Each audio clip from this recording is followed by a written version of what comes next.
Hi everyone. इसी classes में आपका स्वागत है। पिछली क्लास में हमने इंट्रोडक्शन ऑफ इलेक्ट्रॉनिक्स के बारे में पढ़ा था, जिससे कि हमारा पूरा चैप्टर वाला कंप्लीट हो गया था। और इस पिछली क्लास में हमने बेसिक इलेक्ट्रॉनिक्स में इंट्रोडक्शन ऑफ इलेक्ट्रॉनिक्स, जिसमें हमने 6 अपने एजेंडे बनाए थे। जैसे पहला एजेंडा था हमारा कि व्हाट इज़ इलेक्ट्रॉनिक्स। दूसरा था कि इलेक्ट्रॉनिक्स में मतलब कौन कौन से फील्ड में आपको जॉब मिल सकती है। तीसरा था कि जो इलेक्ट्रॉनिक्स है उसकी हिस्ट्री के बारे में, कि इलेक्ट्रॉनिक्स की हिस्ट्री, इलेक्ट्रॉन्स, प्रोटॉन्स, इसके बारे में बताए थे। चौथा था कि इलेक्ट्रॉनिक्स का एप्लीकेशन कहाँ-कहाँ यूज़ किया जाता है। पाँचवा था हमारा कि बेसिक कंपोनेंट्स ऑफ इलेक्ट्रॉनिक्स, जो कंपोनेंट्स उसके बारे में बताया। तो हमारा जो थोड़ा बहुत बेसिक था इलेक्ट्रॉनिक्स के बारे में, थोड़ी जानकारी थी, वो हम बता दिए। ठीक है। उसके बाद हमारा एक क्विज रह गया था, जो कि हम जो है सैटरडे या संडे को करवाएंगे, क्विज वाला जो है। तो अभी जो आज का जो हमारी जो लेक्चर है, वो है अपने सिलेबस के ऊपर डिस्कशन करने के लिए, कि जो हम सिलेबस आगे जो पढ़ेंगे, उस सिलेबस में हम क्या क्या चीज़ें पढ़ेंगे, क्या क्या चीज़ें आप सीखेंगे कि आपके रिलेटेड है कि नहीं है। तो उसके बारे में थोड़ा सिलेबस के बारे में डिस्कशन करेंगे। ठीक है। तो आज की जो क्लास है वो स्टार्ट करते हैं सिलेबस। तो आज का जो हमारा टॉपिक है मेन, वो है डिस्कशन अबाउट सिलेबस। तो ये एक पार्ट 1 है, जिसमें हम सिलेबस के बारे में थोड़ा डिस्कशन करेंगे कि सिलेबस में क्या-क्या सिलेबस में है हमारे। अब बहुत से मतलब लोग होते हैं, ट्रेड ले लिया, उनको सिलेबस के बारे में नहीं कि क्या पढ़ना है उनको। ठीक है। तो इलेक्ट्रॉनिक्स में क्या-क्या चीज़ पढ़नी होती है उसके बारे में डिस्कशन करेंगे, और किस मतलब कि किस इलेक्ट्रॉनिक्स में कौन से चैप्टर्स हैं उसके बारे में डिस्कस करेंगे। एक्स्ट्रा चैप्टर्स क्या हैं जो कि एग्ज़ाम में बहुत बार पूछे जाते हैं, और पूरा डिटेल्स में जो एनालाइज़ करेंगे कि आपका सिलेबस कैसे-कैसे तैयार है। और आगे की क्लासेस सिलेबस के अनुसार ही चलेंगी आपकी, कि ये सिलेबस में ये वाली, अगर आपकी बेसिक इलेक्ट्रॉनिक्स की क्लासेस हैं, तो इसमें ये वाला सिलेबस। ठीक है। तो एक बार सिलेबस के हिसाब से चलते हैं। तो बेसिकली जो इलेक्ट्रॉनिक्स के बारे में हम पढ़े थे कि व्हाट इज़ इलेक्ट्रॉनिक्स। तो electronics is a study of a device that control the flow of electrons या इलेक्ट्रिसिटी। तो इलेक्ट्रॉन्स या इलेक्ट्रिसिटी के कंट्रोल के फ्लो को जो कंट्रोल करता है, वो इलेक्ट्रॉनिक्स कहलाता है। ठीक है। तो इलेक्ट्रॉनिक्स के बारे में हम जान लिए थे। अब हम पढ़ेंगे कि इलेक्ट्रॉनिक्स में जो चैप्टर हैं उसके बारे में। तो बेसिकली जो इलेक्ट्रॉनिक्स, तो इलेक्ट्रॉनिक्स को बेसिकली हमने जो बांट दिया है, वो 4 भागों में बांट दिया है। ठीक, 4 भागों में। तो पहला जो भाग बांटा है, वो है आपका बेसिक इलेक्ट्रॉनिक्स। तो आपका जो बेसिक, ये वाला बेसिक वाला चल रहा है, ये बेसिक इलेक्ट्रॉनिक्स। ठीक। तो बेसिक इलेक्ट्रॉनिक्स। दूसरे नंबर पे जो हमने बांटा है, वो है एनालॉग इलेक्ट्रॉनिक्स। ठीक है, एनालॉग इलेक्ट्रॉनिक्स। तीसरा इलेक्ट्रॉनिक्स होता है पावर इलेक्ट्रॉनिक्स। चौथा बात है हमने डिजिटल इलेक्ट्रॉनिक्स। तो अभी जो हमारा चल रहा है, वो चल रहा है बेसिक, मतलब कि हम किसी इलेक्ट्रॉनिक्स का मतलब अभी बेस तैयार कर रहे हैं कि उसमें क्या-क्या चीज़ें आगे आपको पढ़ने की ज़रूरत पड़ेगी। तो हम अभी आपका बेसिक करके क्लियर करके चल रहे हैं, तो हमने तो उसका नाम रखा है बेसिक इलेक्ट्रॉनिक्स। थोड़ा आपका बेसिक हो जाएगा तो आपकी स्टार्ट होगी एनालॉग इलेक्ट्रॉनिक्स, तो थोड़ा बहुत एनालॉग होगा। उसके बाद पावर पे आएँगे, पावर इलेक्ट्रॉनिक्स, डिजिटल इलेक्ट्रॉनिक्स। सबके अपने-अपने अवयव हैं, सबके अपने-अपने मतलब कि इसमें क्या-क्या चीज़ें पढ़नी है आपको, वो सबका अलग-अलग होता है। ठीक है। तो ये वाला चीज़ पढ़ेंगे हम। इसके बाद हमने इलेक्ट्रॉनिक्स को एक भाग में और बांटा है, वो है चैप्टर के हिसाब से स्पेशल चैप्टर्स। मतलब इतना हम बेसिक इलेक्ट्रॉनिक्स कर लेंगे, एनालॉग इलेक्ट्रॉनिक्स कर लेंगे, पावर इलेक्ट्रॉनिक्स कर लेंगे, डिजिटल इलेक्ट्रॉनिक्स कर लेंगे। इतना करने के बाद भी बहुत से ऐसे चैप्टर हैं जो क्लियर नहीं होते और हर बार एग्जाम में पूछे जाते हैं।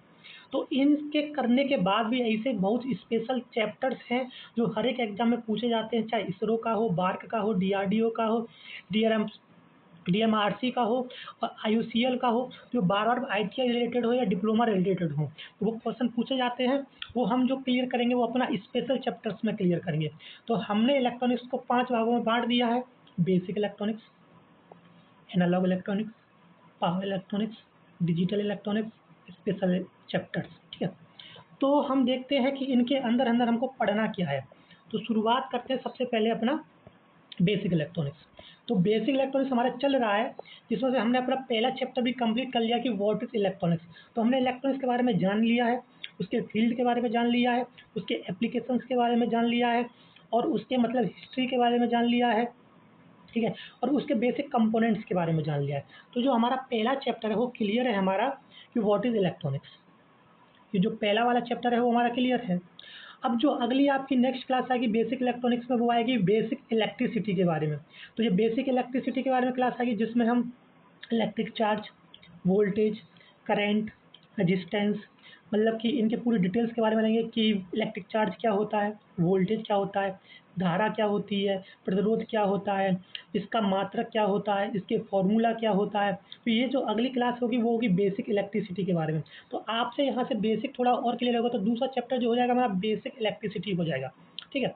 यहाँ तक क्लियर करने के बाद अगला चैप्टर जो हम लेंगे, जब हम वोल्टेज सीख जाएंगे, करंट सीख जाएंगे, चार्ज सीख जाएंगे, रेजिस्टेंस सीख जाएंगे, तो इससे आगे एक स्पेशल लॉ आता है जो हर बार एग्जाम पूछा जाता है, ओम्स लॉ। जैसा बहुत सारे क्वेश्चन बनते हैं, तो उसके बारे में जब हम पढ़ेंगे तो उससे अगला चैप्टर रखेंगे हम अपना ओम्स लॉ, ठीक है। ओम्स लॉ पढ़ेंगे। ओम्स लॉ और एक किरचॉफ लॉ, ये दो इंपॉर्टेंट है जिसमें से बहुत सारे क्वेश्चन बनते हैं। पूछा भी जाता है कि ओम्स लॉ क्या है, बहुत सारे इंटरव्यू हो, स्किल टेस्ट हो, जिसमें पूछे जाते हैं कि ओम्स लॉ के बारे में बताइए कि ओम्स लॉ कैसे वर्क करता है, कौन सी कैरेक्टरिस्टिक्स हैं उसकी ओम्स लॉ की, तो ये सारी है। तो दो हम चैप्टर करेंगे, वो है ओम्स लॉ और क्या कहते हैं किरचॉफ्स लॉ, ये। फिर उसके बाद ओम्स लॉ के बाद हम कुछ सर्किट पढ़ेंगे। सर्किट का मतलब ये है कि रजिस्टेंस हो, कैपेसिटर हो, इंडक्टर हो, उनको कैसे सर्किट को सीरीज में लगाना है, पैरेलल में लगाना है, या मिक्स सीरीज पैरेलल दोनों में लगाना है। तो ये जो हम पढ़ेंगे वो पढ़ेंगे हम अपने सर्किट्स के बारे में। तो बहुत इंपॉर्टेंट चैप्टर है, बहुत सारे क्वेश्चन पूछे जाते हैं। उससे अगला चैप्टर होगा हमारा सर्किट्स। उसके बाद हम होता है जनरेटिंग वोल्टेज। वोल्टेज के बारे में पढ़ेंगे कि वोल्टेज जनरेट करने के लिए कि वोल्टेज जनरेटर क्या-क्या होते हैं, जो इंस्ट्रूमेंट होते हैं उनके बारे में लेके वोल्टेज जनरेटर कैसे किया जाता है। उसके बाद हम पढ़ेंगे टाइप्स ऑफ वोल्टेज, कि वोल्टेज कितने प्रकार का होता है। पता होगा आपको एसी वोल्टेज, डीसी वोल्टेज। तो एसी वोल्टेज के बारे में पढ़ेंगे, डीसी वोल्टेज के बारे में पढ़ेंगे, क्या डिफरेंट होता है एसी में वोल्टेज में और डीसी वोल्टेज में। तो इन सब के बारे में डिफरेंट करेंगे। फिर इसके बाद हम पढ़ेंगे एक special chapter AC and DC, alternative current और डायरेक्ट करंट। तो एसी और डीसी के बारे में पढ़ेंगे। तो यहाँ तक हमारा जो थोड़ा बेसिक था, जो बच्चे मतलब बेसिक से पढ़ते हैं वो क्लियर हो जाएगा। तो यहाँ से आपकी एक नींव तैयार होगी। जैसे कोई घर बनाते हैं ना, तो सबसे पहले उसकी नींव बनाते हैं। तो नींव आपकी यहाँ से तैयार होगी, तो आपको पता चल जाएगा। आगे हम कोई चर्चा करेंगे कि ये कोई सर्किट है, इसमें एक रेजिस्टेंस लगा है, तो आपको पता चल जाएगा कि हाँ हम रेजिस्टेंस के बारे में पढ़े थे, करंट के बारे में पढ़े थे, करंट होता क्या है, कोई कैपेसिटर के बारे में पढ़े कि कैसे कैसे जोड़ना है। ओम्स लॉ के बारे में अगर आगे कोई जानकारी होगी तो उसके बारे में रिलेट कर लिया करेंगे, किरचॉफ के बारे में, वोल्टेज के बारे में, एसी धारा के बारे में, डीसी धारा के बारे में, और छोटे छोटे ऐसे बहुत सारे क्वेश्चन क्लियर हो जाएंगे जो आपके एग्जाम रिलेटेड होते हैं। तो बेसिक इलेक्ट्रॉनिक्स में हम इतने 9 चैप्टरों को क्लियर करेंगे, आपका बेसिक क्लियर हो जाएगा। बेसिक क्लियर होने के बाद हमारी जो अगली क्लासेस जो स्टार्ट होंगी वो फिर एनालॉग पे स्टार्टेड होंगी। यहाँ से चालू होती है असली कहानी। एक चैप्टर और है हमारा जो बेसिक में ही हम क्लियर कर लेंगे, वो रजिस्टर की कलर कोडिंग। बहुत सारा क्वेश्चन पूछा जाता है रजिस्टर को कलर कोडिंग के द्वारा कैसे पहचानते हैं। तो जो क्लियर करेंगे वो हम इसी में कर लेंगे कि रजिस्टर को कलर कोडिंग के द्वारा कैसे पहचानें। 1 बैंड का, 2 बैंड का, 3 बैंड का, 4 बैंड का, यहाँ तक कि 5 बैंड तक के कलर की कोडिंग करेंगे हम। हम पहचान लेंगे कि 1 बैंड, 2 बैंड, 3 बैंड, 4 बैंड की कलर कोडिंग कैसे की जाती है, ठीक है। तो ये भी एक हमारा एक इम्पोर्टेंट चैप्टर है वो कि बेसिक में। यहाँ तक आपका बेसिक जो है क्लियर हो जाएगा, एक नींव तैयार हो जाएगी कि आप इलेक्ट्रॉनिक्स में एंट्री कर चुके हैं, ठीक है। असली खेल चालू हुआ एनालॉग से, ठीक है। यहाँ से क्लियर होने के बाद आपका स्टार्ट होता है एनालॉग, ठीक। तो एनालॉग इलेक्ट्रॉनिक्स ये है हमारी मेन चीज़। तो एनालॉग इलेक्ट्रॉनिक्स में हम जो शुरुआत करेंगे वो पढ़ेंगे types of materials in electronics. कि इलेक्ट्रॉनिक्स में जो मटेरियल यूज़ किए जाते हैं टाइप्स के, वो कौन कौन से यूज़ किए जाते हैं, जिसमें बेसिकली हम टाइप्स ऑफ मटेरियल तो पढ़ेंगे इंसुलेटर के बारे में, इंडक्टर के बारे में, सेमीकंडक्टर के बारे में। अब पता है आपको कि इलेक्ट्रॉनिक्स से ज़्यादा जो यूज़ किया जाता है वो किया जाता है सेमीकंडक्टर। तो इसी में हम पार्ट्स को बांटेंगे, सेमीकंडक्टर के बारे में पढ़ेंगे, सेमीकंडक्टर के टाइप्स के बारे में पढ़ेंगे। वो पूरा जो होगा वो होगा टाइप्स ऑफ मटेरियल के में। हेडिंग चेंज होती जाएगी, टाइटल चेंज होता जाएगा कि अब की बार हम सेमीकंडक्टर पढ़ रहे हैं, इंसुलेटर पढ़ रहे हैं, इंडक्टर पढ़ रहे हैं, तो ये वाला जो है एनालॉग में स्टार्ट होगा। एनालॉग में स्टार्ट करने के बाद जैसे ही हम आगे बढ़ेंगे उसके बाद डायोड। डायोड का पढ़ने के बाद तो फिर आगे हम पढ़ेंगे कि डायोड कैसे बनता है। एक पी प्रकार के सेमीकंडक्टर, एन प्रकार के सेमीकंडक्टर को दोनों को मिलाकर एक डायोड जंक्शन बनता है जिसको पीएन जंक्शन कहते हैं। तो डायोड के बारे में पढ़ेंगे। टाइप्स ऑफ मटेरियल्स हो जाएंगे, उसके बाद डायोड पढ़ेंगे। डायोड से ये बढ़ के बनता है रेक्टिफायर। जो रेक्टिफायर जो होता है वो एसी को डीसी में कन्वर्ट करने का काम होता है। तो जो डायोड के बाद थोड़ा बहुत पढ़ेंगे रेक्टिफायर। रेक्टिफायर में हम पढ़ेंगे टाइप्स ऑफ रेक्टिफायर। रेक्टिफायर में जो है half rectifier, full wave rectifier. Full wave rectifier में पढ़ेंगे सेंटर टिप रेक्टिफायर और पढ़ेंगे ब्रिज रेक्टिफायर। तो पूरा कंप्लीट करेंगे अपना रेक्टिफायर। रेक्टिफायर कंप्लीट होने के बाद डायोड सीख गया, तो डायोड के बाद फिर हमारा अगला चैप्टर जो होगा वो होगा ट्रांजिस्टर। ट्रांजिस्टर में हम पढ़ेंगे पीएनपी ट्रांजिस्टर, जिसको बीजेटी, बीजेटी मतलब कि बाइपोलर जंक्शन ट्रांजिस्टर। ठीक है, दो प्रकार के होते हैं, बीजेटी एक होता है एफईटी। ठीक है, ठीक है। तो ट्रांजिस्टर पढ़ेंगे, ट्रांजिस्टर पे एनपीएन प्रकार के ट्रांजिस्टर, पीएनपी प्रकार के ट्रांजिस्टर, उसके टाइप्स जो दोनों होते हैं दोनों पढ़ लेंगे। उसके बाद उनका यूजेज कैसे कैसे कैसे यूज किया जाता है तो ट्रांजिस्टर में। ट्रांजिस्टर के बाद फिर हम यूज करेंगे एम्पलीफायर का, एम्पलीफायर पढ़ेंगे। ठीक है, इतना पढ़ने पर एम्पलीफायर पढ़ने के बाद फिर हम पढ़ेंगे ऑसिलेटर के बारे में। तो ऑसिलेटर के बारे में पढ़ेंगे, ऑसिलेटर वेव शेपिंग सर्किट। ये आपके 7 चैप्टर हैं जो कि हम एनालॉग इलेक्ट्रॉनिक्स में कंप्लीट कर लेंगे। यहाँ तक आपका एनालॉग जो है पूरा कंप्लीट हो जाएगा इन 7 चैप्टरों के बाद। वेव शेपिंग सर्किट की कैसे एक क्लिपर है, क्लैंपर है, कैसे आपकी वेव को शिफ्ट कर रहा है या काट रहा है उसके बारे में। ऑसिलेटर के बारे में भी पढ़ेंगे। एम्पलीफायर है, कैसे आपके आवर्धन मतलब कि किसी चीज़ को एम्पलीफाई कर रहा है, उसकी आवर बढ़ा के दे रहा है उसको। आपके पास बहुत लो सिग्नल है उसको हाई सिग्नल में कर रहा है तो वो एम्पलीफायर कर रहा है। ट्रांजिस्टर भी है, रेक्टिफायर भी है, डायोड भी है और मटेरियल। तो जो हमारा जो है एनालॉग है वो इतना है। एनालॉग में वेव शेपिंग तक आपका एनालॉग खत्म हो जाएगा। ठीक है, उसके बाद हम एक और पढ़ेंगे। ये जो जितने हैं वो लो वोल्टेज पे काम करेंगे, मतलब लो वोल्टेज पे काम करते हैं, मतलब ये हाई पावर पे काम नहीं करते हैं, ये लो पावर पे काम करते हैं। इसके बाद कुछ होते हैं जो हाई वोल्टेज पे काम करते हैं, पावर इलेक्ट्रॉनिक्स कहलाते हैं, जो कि हाई पावर पे काम करेंगे। ठीक है, तो जैसे कि हम उसमें पढ़ेंगे एक FET, field effect transistor, MOSFET, metal oxide semiconductor field effect transistor, IGBT insulator वाला जो है। तो ये जो 3 पढ़ेंगे वो हम पावर इलेक्ट्रॉनिक्स पढ़ेंगे। यहाँ तक आपकी 3 क्लासेस मतलब कि लगभग 3 चैप्टर ये है, 7 चैप्टर वो है। तो आपका एनालॉग और पावर इलेक्ट्रॉनिक्स तीनों दोनों को मिलाकर कम से कम 10 चैप्टर ऐसे हैं जो कि आप एनालॉग और पावर इलेक्ट्रॉनिक्स में पढ़ेंगे। तो ये सारे चैप्टर जो है पार्ट्स में आएंगे आपके, और ऊपर लिखा होगा कि ये किस मतलब इलेक्ट्रॉनिक्स से रिलेटेड है। तो पावर इलेक्ट्रॉनिक्स लिखा होगा मेन टाइटल, उसमें पार्ट्स लिखा होगा कि एफईटी पढ़ेंगे आज हम, जिसका पार्ट ये है। पार्ट में पूरा पूरा पूरा लेंगे, कम से कम 3-3 4-4 क्लासेस होंगी आपकी। ठीक है, तो ये हो गया पावर इलेक्ट्रॉनिक्स में। पावर इलेक्ट्रॉनिक्स के बाद हमारा जो अगला होगा वो है मेन, जो आपका एग्जाम में पूछा था, डिजिटल इलेक्ट्रॉनिक्स। मतलब डिजिटल के बारे में, डिजिटल इलेक्ट्रॉनिक्स। डिजिटल इलेक्ट्रॉनिक्स मतलब कंप्यूटर में यूज किया जाता है जो है डिजिटल इलेक्ट्रॉनिक्स। तो जितना भी डिजिटल है इलेक्ट्रॉनिक्स उसमें नंबर सिस्टम का जो शुरुआत करेंगे हम, नंबर सिस्टम जिसमें हम सीखेंगे कि कैसे डेसिमल को बाइनरी में, बाइनरी को डेसिमल में, डेसिमल को जो है हेक्सा में, बहुत चीज़ में कन्वर्सन सीखेंगे। कन्वर्सन करने के बाद मतलब कि एक दूसरे को कन्वर्सन करना सीखेंगे कि ये इसको इधर कन्वर्सन करता है हेक्साडेसिमल। तो नंबर सिस्टम में वही पढ़ेंगे हम जो है बाइनरी को डेसिमल में करना, हेक्साडेसिमल में करना, ऑक्टल में चेंज करना। तो ये सारी चीज़ें जो है वो नंबर सिस्टम पढ़ेंगे। बेसिक से शुरुआत करेंगे कि नंबर सिस्टम कैसे यूज होता है, क्यों ज़रूरत पड़ी उसको, कंप्यूटर में जो कोडिंग होती है वो कैसी होती है, तो उसके लिए।